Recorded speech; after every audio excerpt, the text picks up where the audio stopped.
Have you ever dated someone that always manipulates you with sex? And this is coming as a warning for the gens who have dated this particular person. I personally have experienced this type of person.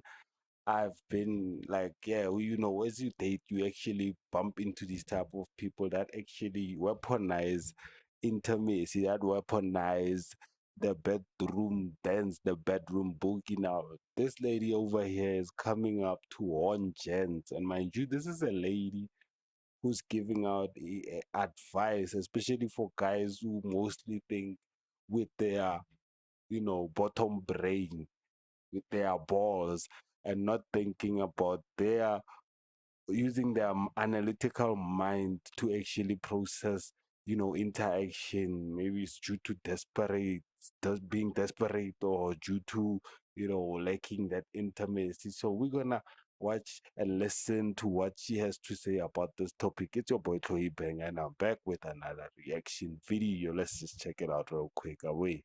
Because if intimacy only shows up when you're obedient, you're not being loved, you're actually being controlled. Take it from me. Let's be honest, it's powerful, but in the wrong hands, it becomes a weapon.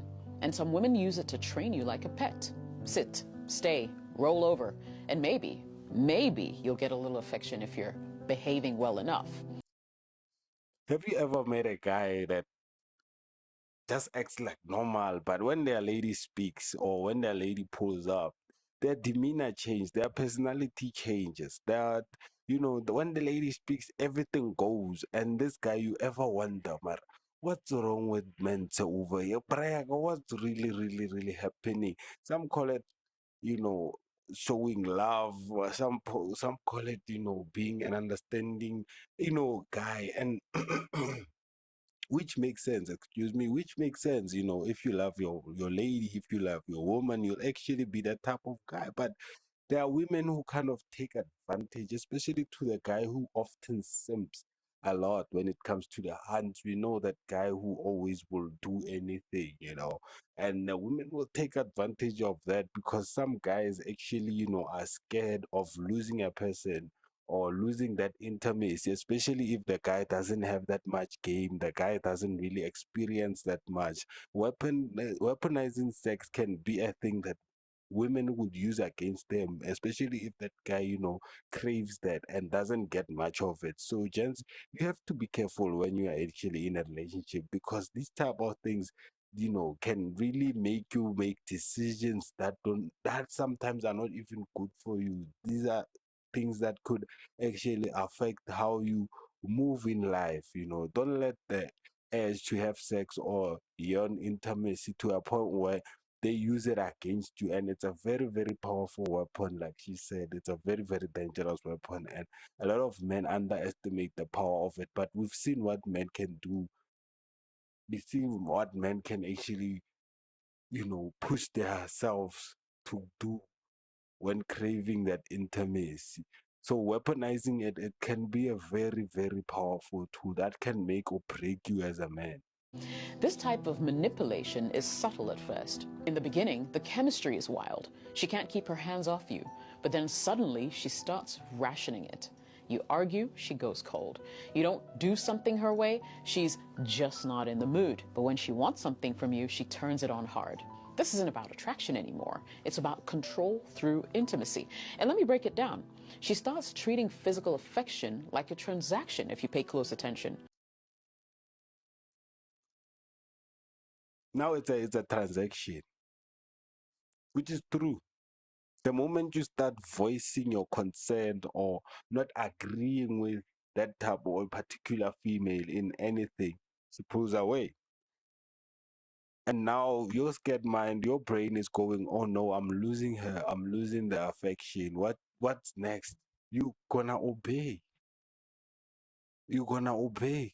So even if you don't agree with what she's saying at that particular time, but because you yearn that affection, you yearn that, that intimacy, you're afraid because she's pulling it back, and now she has your number. She has your number because she knows that if she says, I don't want to give it to you, you're gonna fall apart. So when you're thinking, where are you gonna get it? You're like, obviously you're gonna listen. obviously you're gonna listen to her. Not a shared connection, but a currency. You're no longer having because you both want to. You're doing it because you think, well, if I don't, she'll get upset, or worse, if I do, maybe she'll finally stop being distant. See how twisted that gets? She's dangling connection like bait, and you're jumping through hoops to earn something that should be mutual. Now, let's be clear. There's nothing wrong with a partner needing emotional safety, right? To feel some kind of physical connection. I mean, that's human.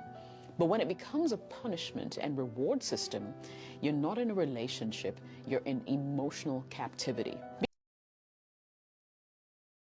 You hear that? Emotional captive. That means she has your number, Tuan. That means she got you. And there's no escaping from that, because that's the what you know, the most powerful tools you can use against a man. When I last can fry a man's brain. Last can fry a man's brain. And if you know sex is no longer something you're shared to deepen your connection, and now it becomes a tool against you, my bro, you are in danger, bro. Donna, you are in danger. Donna, she has your number. You gotta be careful with that, because that could be a very, very, very vicious emotional, psychological trap. Because over time, here's what will happen. You'll stop speaking your mind because, well, you don't want to upset her. My point exactly. Your opinions, you just gonna hold them back, because now you're afraid of what you're gonna say next, and you're not gonna get the ngamne. You're not gonna get the ngamne. And sorry, you're not gonna get the ngamne. Now you don't wanna even speak. Even if something rubs you the wrong way, you have to go with it because you're afraid of upsetting her. And lose that connection altogether. You start buying things, bending over backward, constantly trying to earn her touch. You become anxious, reactive, dependent, and she knows it. She knows the power that she holds. And the moment she sees you adjusting your behavior just to get affection, she's got you on a leash. If you want to break this cycle, though, you have to take sex and affection off the pedestal. Stop treating it like a prize and start asking if the emotional dynamic is actually healthy. That's how you actually see if a relationship is all about the emotion, the love, the support. When you put it off the table, what happens? And this is not only applying to women, but this is not only a warning for the gents, but even for men, for women. Sorry, this is a warning also for women. Put it off the table and see what happens. If everything is still the same, the affection is still the same, then we are good. But if something changes in the behavior, then something is off. Yeah, sometimes the behavior can change. Maybe it's sexual frustration, but even then, the love doesn't have to change. You have to be able to speak. You have to be able to love each other no matter what. So you tell me what you think. It's a boy Chloe Banger, and this is the weaponization of sex. There was a weaponization of ngamne. What do you think about this topic, guys? Leave your comments below, like the video, and until the next one, peace.